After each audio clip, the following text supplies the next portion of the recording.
In the name of the Father, the Son, the Holy Spirit, one God, Ameen. Glory be to the Father, and to the Son, to the Holy Spirit, now for and to age of all ages, Ameen. It's great to see all of you. I'm very happy to see you. I've been gone for a couple of weeks, and I'm happy to see you happy and healthy, and most importantly, praying together as families. If you ever want to give a gift to a priest, just pray together as a family. If you ever want to give witness to the world, the best witness you can give, pray together as a family. If you want to make God happy, the best way, pray together as a family. I want to tell you this morning a story about a church, but unfortunately this church was destroyed. I'll tell you how it happened. This church was in a little town in eastern Germany, and after the First World War, Germany suffered a huge loss, and there was a lot of pressure and financial commitments placed on the people, and it was really a bad situation for the people.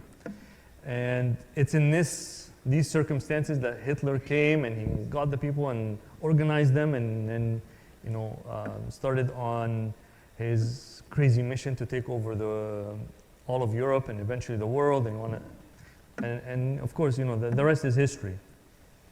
And World War II came about, and one of the strategies that the Allies employed in order to try to end the war was that of bombing campaigns. So they went around all these towns, cities in Europe and bombed them. And they bombed them so much. And some of them were bombed more than others, and really, this one town was bombed more than any other. So one of the comments by one of the commanders of the Allies, he said the ultimate aim of an attack on a town area is to break the morale of the population. So when they bomb the town, they make the people just want to give up. The spirit of fighting just leaves them. They don't want to fight anymore. They just want peace. They just want all this to go away.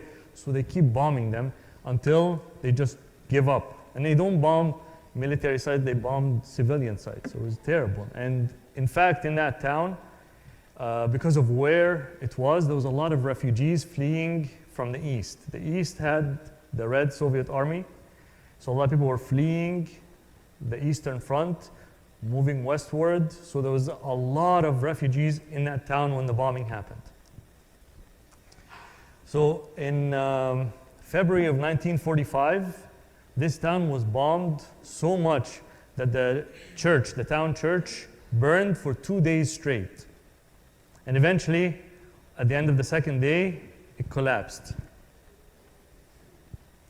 And during the bombing of the town, 20 to 30,000 people lost their lives, which it's equivalent to the population of the entire town. Basically, almost everyone there lost their lives.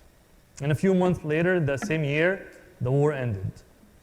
But when the war ended, the people of the town weren't just allowed to go back and rebuild, because Eastern Germany was placed under the care of the Soviet Union. So the Soviet Union took over Eastern Germany, and they came in, and they wanted to continue making sure that the people suffer.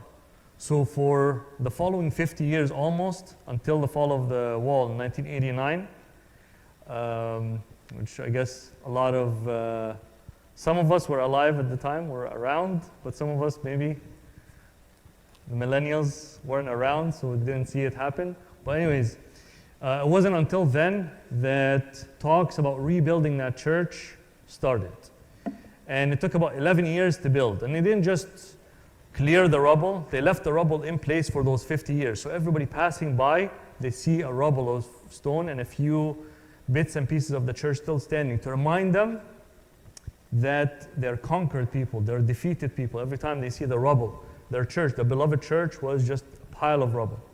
For 50 years they saw this. And then finally, after the fall of the wall, they started talks about rebuilding, and they didn't just clear the rubble and rebuild. They took each piece carefully, they cataloged it, and they found how it fit in the original church. And that church stood for centuries.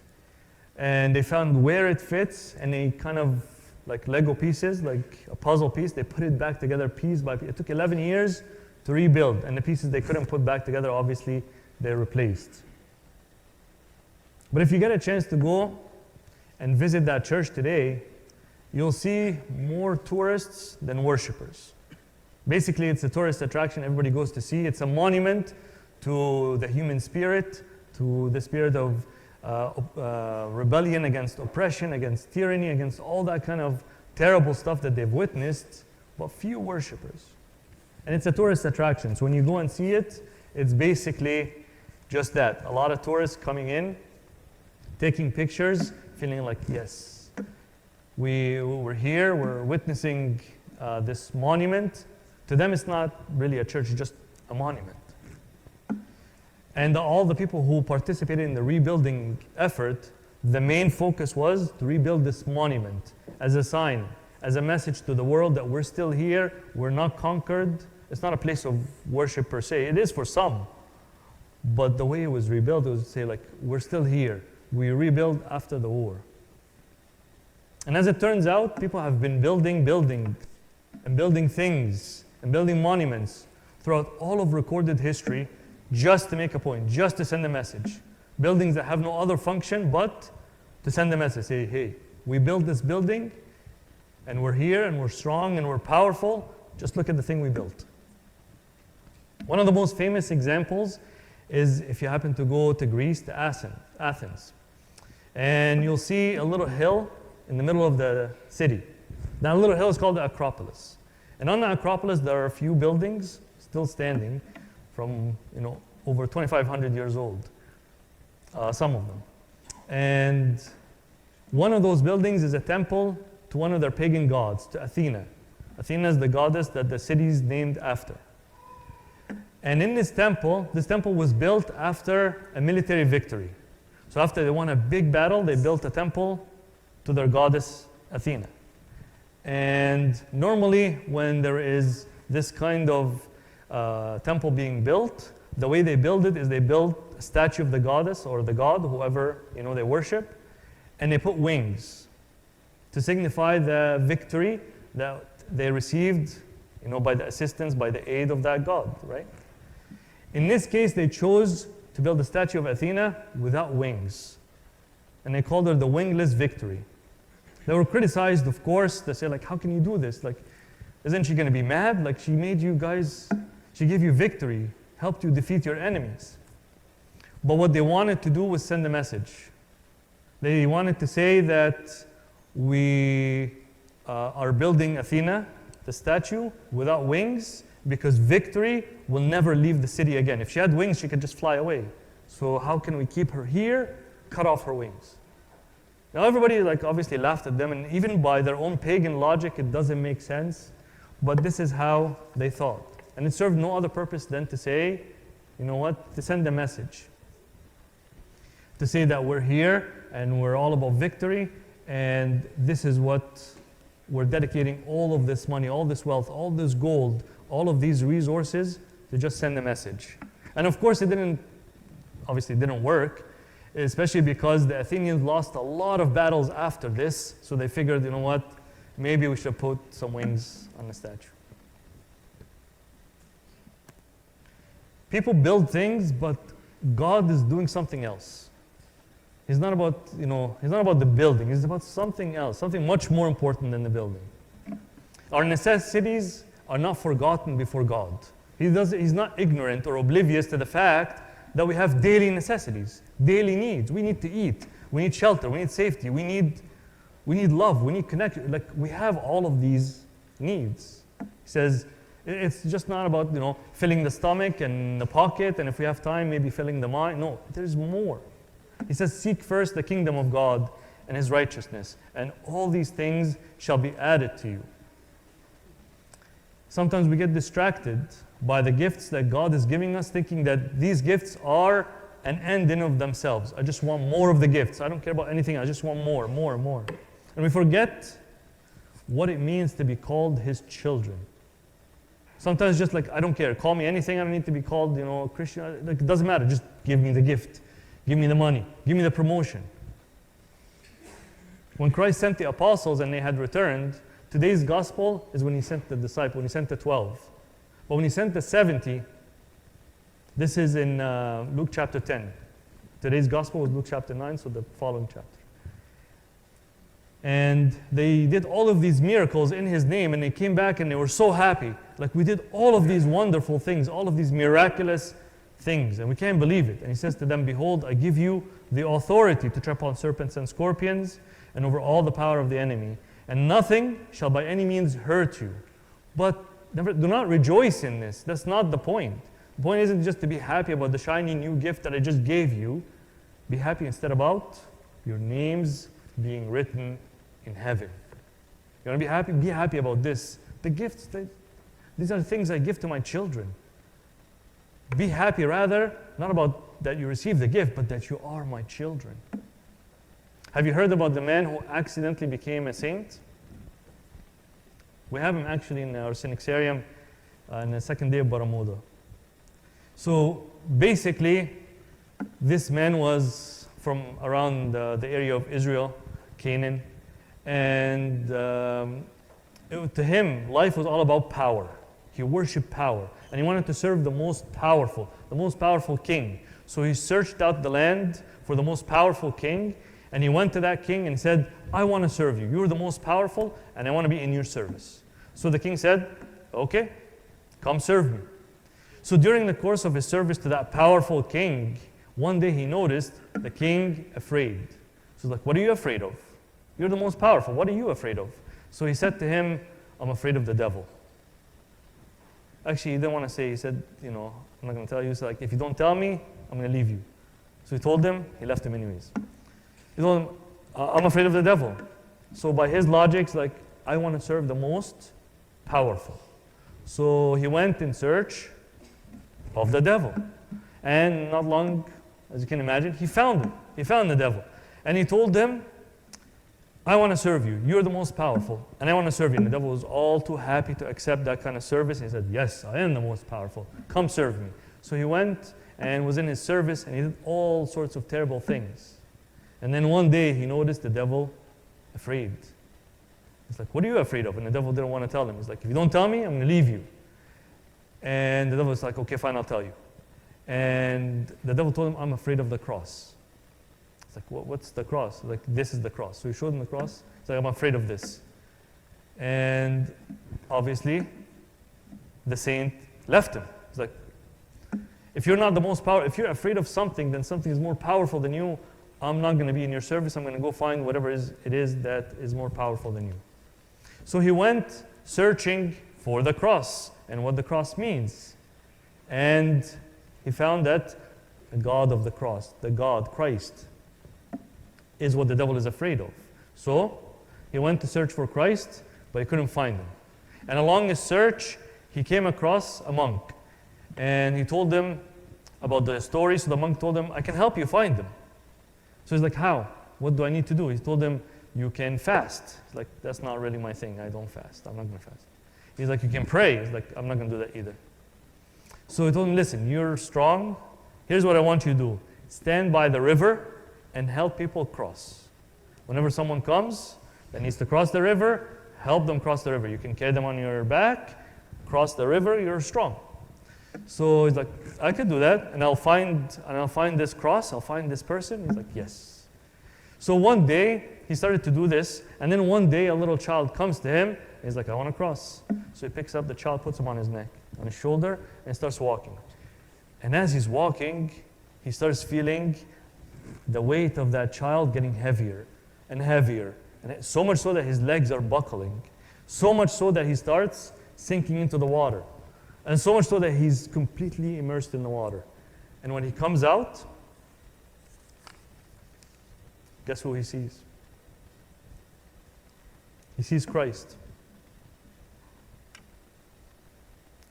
He says to the child, you have put me in the greatest danger. I do not think the whole world could have been as heavy on my shoulders as you were. And Christ replied to him, you had on your shoulders not only the whole world, but him who made it. I am Christ your King, whom you are serving by this work. And he vanished. See, he worshipped power. Power to him became the idol, the ultimate goal. But in the course of things, he found that this isn't the ultimate goal. If I make anything the ultimate goal, it becomes an idol. Even, like imagine the disciples coming today, coming to Christ, and coming to Christ, they're the disciples, they're supposed their messenger be sent to bring to Christ. And they're going to Christ saying, send the people away. This is completely backwards. Going to Christ after the people came to him, and they're telling him, send the people away. The fact is that they have been away. They've been away all their lives in pursuit of vanities, in pursuit of things that are not helpful. He came, in fact, so that they may have life and may have it more abundantly. And in the words of the Pope Shenouda of blessed memory, he used to lament the fact that it's not the Lord of the house, but the house of the Lord that a lot of people serve. And how people get distracted even by service, and how service itself can become an idol. And how many neglect their own spiritual lives. Now don't get me wrong, I'm not telling you not to serve, not to work, not to eat, not to take care of your family. That's not the point. But if these things become the end, the goal, the purpose of my entire life, I've just created an idol.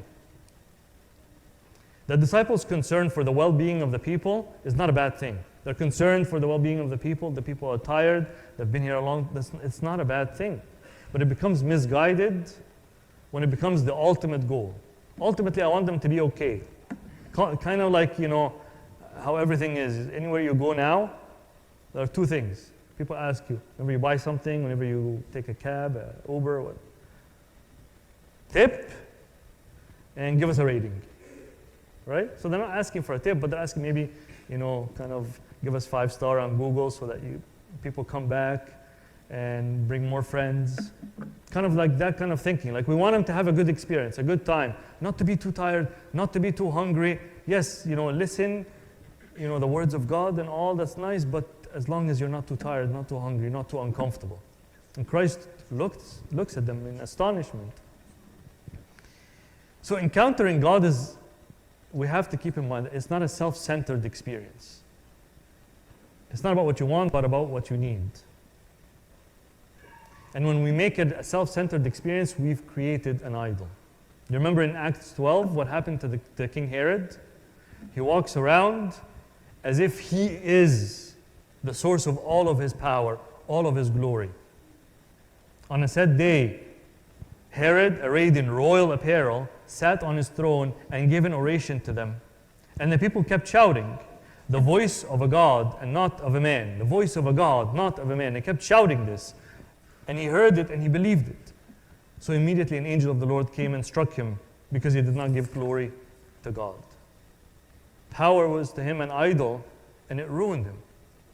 Remember what St. Paul today said?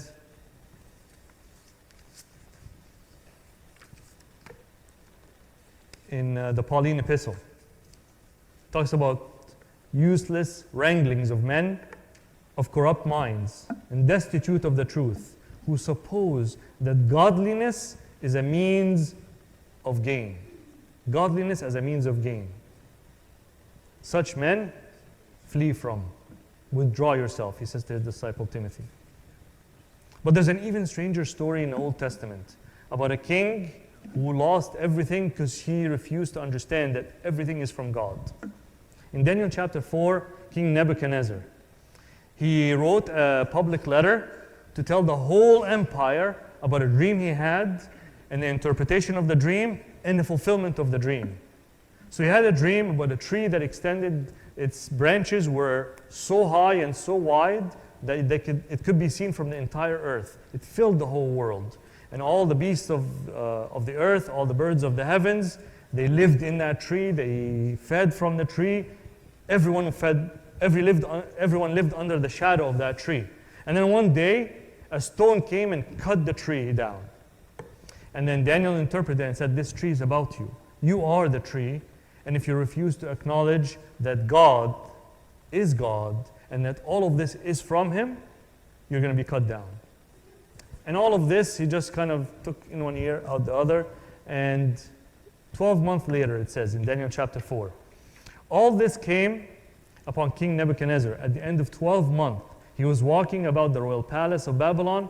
The king spoke, saying, "Is not this great Babylon that I have built for a royal dwelling by my mighty power and for the honor of my majesty?" And as the words were coming out of his mouth, the fulfillment of the dream began. "The kingdom has departed from you." He heard the voice saying this. And he was driven out. So here's what happened. That very hour the word was fulfilled concerning the king. He was driven from men and ate grass like oxen. His body was set with the dew of the heaven till his hair had grown like eagle's feathers and his nails like birds' claws. He essentially became one of the beasts of the field. It is such a strange story, simply because it's not like Herod in Acts 12 where he's killed. No, something happens. We see what it looks like when we take things for granted. We take the glory, the things that God gives, the gifts that God gives us, and we take it as if these are from ourselves. We become like beasts. We become subhuman. And he lived in this subhuman existence until he realized that the God of heaven is God. And at the end of the time appointed, he says, "I lifted my eyes to heaven and my understanding returned." Everyone in pursuit of these vain things loses their minds. These things become kind of like a tyrant over your mind, and we lose it. We lose our minds. But when the understanding returns, when the mind returns, he says, "I bless the Most High and praised and honored him who lives forever." He says, "For his dominion is an everlasting dominion, and his kingdom is from generation to generation. All the inhabitants of the earth are reputed as nothing. He does according to his will." Remember, this is King Nebuchadnezzar, a pagan king, the king that took the Israelites captive and carried them to Babylon. He says he does according to his will in the army of heaven and among the inhabitants of the earth. No one can restrain his hand. This is not just a king, this is an emperor. He's an emperor essentially of the world. This is a world empire, and he's the head of it. And he's saying, no one can restrain his hand or to say to him, "What have you done?" He says at the same time, "My reason, my mind returned to me. And for the glory of my kingdom, my honor and splendor, everything was restored to him." But without this, your mind departs, your understanding departs, and we begin to live this subhuman existence. Do you think today's meal was just like anything that could have been purchased from one of those sellers of fish or bread in one of the neighboring towns? If they had enough money, could they have bought it? Could they have had the same as what they had that Christ gave them? One of the saints tells us, how can he feed them unless he frees them first? How can he feed them unless he frees them first? Freedom. It's not just that he gave them food to eat. They ate this morning, they're going to eat again the next day and the day after that, and they're pretty sure they ate the day before. Food is food. You eat. This isn't just a promise that our stomachs will never be empty again. Because if it is, and when we feel hunger, we're like, did we do something wrong? Did God do something wrong? Is he not paying attention? Is he ignoring the suffering of all these hungry people, all of these famines all over? What's wrong? But what's happening here is different. Saint Cyril of Alexandria talks about when Moses brought the Israelites out of Egypt and God liberated them from under the hand of the Egyptians and then brought them into the desert. And then they ate the manna. He says, how can they have eaten the manna unless they were first set free? Unless they are first set free. How can you eat bread in captivity? How can he feed you in captivity? How can you eat in captivity? No. First, that meal, the first course, step one, setting free. This isn't just a meal you can buy from one of the sellers of whatever, the fish or the bread. This is from the hand of God himself. And it's not just setting you free, but it's doing something. The second course, it's not just food that you ate. No, there was healing. St. Ambrose, he says, after the law had passed, the food of the gospel begins to feed the hungry hearts of the people, not the hungry stomachs. It was fitting that those whom he had healed from the pain of wounds, he freed from hunger with spiritual nourishment. How can he feed them unless he heals them first? He invites them to the banquet. But how can the lame come to the banquet unless first the lame is healed? The person who cannot walk. How? You're invited. You know that expression, عزومة مراكبية? You know that expression, right? Like, it's kind of an invitation, but it's a non-invitation. It's like, yeah, I want you to come, but there's no way. I know for sure there's no way. Christ isn't doing that. How is he expecting the blind man to come to the banquet? First, he heals him before he's able to come to the banquet. That's the second course. And the third, fulfillment. He says, you'll never get hungry again, you'll never thirst again. Fulfillment in the sense that you're going to be filled full. Every time we eat, it takes a while, and then we're hungry again. And even sometimes as we're eating, we're getting hungry. And as we're eating, we're thinking about the next meal. But not this time. There's a mystery, St. Ambrose says, in that the people who eat are satisfied. The people who ate were filled. And baskets, 12 baskets were filled. The idea of being filled, this is something that only Christ can give us. Only God can fill us. Nothing else in this world. All is vanity. Power is vanity. Money is vanity. Beauty, youth. Only Christ can fill. Only Christ can give us this fulfillment. He says to the Samaritan woman, you drink of this every day and you still get thirsty. You're still coming here. What I give you, you drink of it, you'll never thirst again. One who has received the food of Christ will never hunger again. In John chapter 6, he says, I am the bread of life. He who comes to me shall never hunger, and he who believes in me shall never thirst. Don't mistake today's meal, today's feeding, today's miracle as simply, Christ just showing off his power, showing off, yeah, I can do whatever I want. I can feed a multitude if I wanted to. I can, with nothing. This is not just something to show who he is, but what he came to do. He came to set us free. He came to heal us, and he came to fill us. This is what today's miracle is all about. And if we understand what today's miracle really is about, as I've explained to you, if we really understand this, we'll begin to understand that all of our pursuits in this world must be in the service of God. Otherwise, they become idols in of themselves, and they become self-defeating. They become the things that drive us away from freedom. They become the things that drive us into sickness. They become the things that drive us into not being ever happy, satisfied, fulfilled.